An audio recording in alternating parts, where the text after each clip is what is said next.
અમદાવાદમાં બે પિતા પુત્રને પૈસાદાર થવું હતું। રાતોરાત પૈસાદાર થવા માટે ફૂટવેરનો ધંધો ચાલુ કર્યો। થોડા સમયમાં ફૂટવેરની દુકાન ચાલવા માંડી અને પિતા પુત્ર પૈસાદાર થવા લાગ્યા। જો કે પોલીસને શું થયું હોય તેમ તે ભગવાન જાણે। આ પિતા પુત્રની દુકાન પર રેડ પાડી અને પિતા પુત્રને જેલ ભેગા કરી દીધા।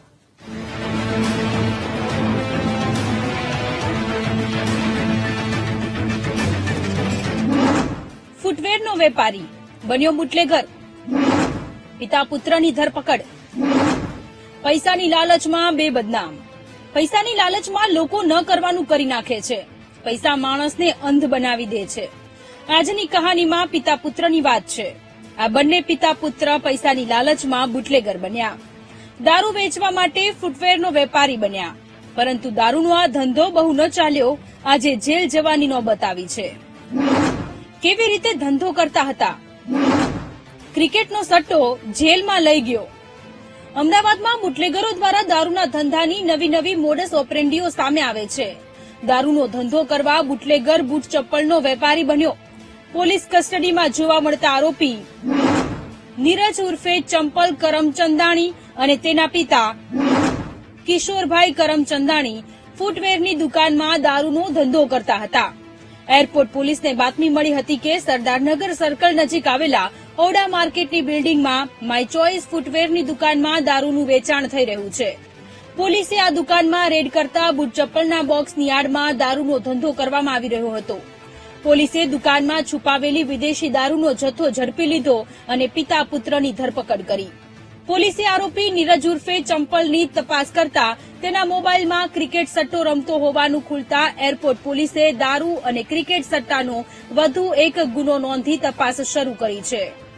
સરદારનગર સર્કલ પાસે માય ચોઇસ નામની એક બૂટ ચપ્પલની દુકાન આવેલી છે।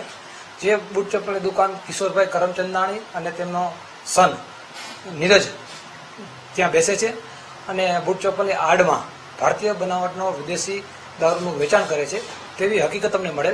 જે હકીકત આધારે અમારી સર્વેલન્સ સ્ટાફની ટીમ ત્યાં ગયેલી અને બૂટ ચપ્પલની ધંધાના યાર્ડમાં આ લોકો ભારતીય બનાવટના વિદેશી દારૂની 192 બોટલ પકડાયેલી છે। અગાઉ 7 વખત ધરપકડ થઈ, પાસા થયા પણ પસ્તાવો થયો નહીં। પોલીસ તપાસમાં સામે આવ્યું કે નીરજ અને તેના પિતા કિશોરભાઈ બૂટ ચપ્પલની આડમાં દારૂનો ધંધો કરતા હતા, જેમાં નીરજ અગાઉ 7 વખત દારૂના કેસમાં ઝડપાઈ ગયો છે, જ્યારે તેની વિરુદ્ધ પાસા પણ કરવામાં આવ્યા છે। સોશિયલ મીડિયા પર સક્રિય એવા બુટલેગર નીરજ કરમચંદાણી દારૂના ધંધા સાથે ક્રિકેટનો સટ્ટો પણ રમતો હતો। આ પિતા પુત્રની ફૂટવેરની દુકાન પણ હતી, જેથી બુટલેગર પુત્ર દારૂનો ધંધો કરવા વેપારી બન્યો હતો અને છેલ્લા ઘણા સમયથી બૂટ ચપ્પલ વેચવાના બહાને દારૂ વેચતો હતો। આ કેસમાં દારૂનું સપ્લાય કરનાર ગાંધીનગરના બુટલેગર પ્રશાંત ઉર્ફે પશી મોરદાણીનું નામ ખુલ્યું છે। એરપોર્ટ પોલીસે વોન્ટેડ આરોપી વિરુદ્ધ ગુનો નોંધી આરોપીની શોધખોળ શરૂ કરી છે। આ લોકોનું બેકગ્રાઉન્ડમાં જે કિશોરભાઈ છે તેની ઉપર તો ફર્સ્ટ ટાઈમ ગુનો દાખલ થયેલો છે, પણ જે તેનો સન છે નીરજ, તે અગાઉ પણ તેના વિરુદ્ધમાં અહીંયા ગુનો દાખલ થયેલા છે એરપોર્ટ પોલીસ સ્ટેશનમાં અને પાસા તળે તેની ધરપકડ પણ કરવામાં આવેલી હતી। પોલીસ સામે બુટલેગરની હાર, બાપ દીકરાની ધરપકડ। વોન્ટેડ બુટલેગર પ્રશાંત ઉર્ફે પશી મોરદાણી પણ કુખ્યાત આરોપી હોવાનું સામે આવ્યું છે। તેની વિરુદ્ધ પણ દારૂના કેસ નોંધાયા હોવાનું તપાસમાં સામે આવ્યું છે। આ બુટલેગર નવી મોડસ ઓપરેન્ડીથી દારૂનો ધંધો કરીને પોલીસથી બચવાના પ્રયાસ કરે છે, પરંતુ ફરી એક વખત પોલીસે વેપારી બુટલેગરને ઝડપીને નવી મોડસ ઓપરેન્ડીનો પર્દાફાશ કર્યો છે।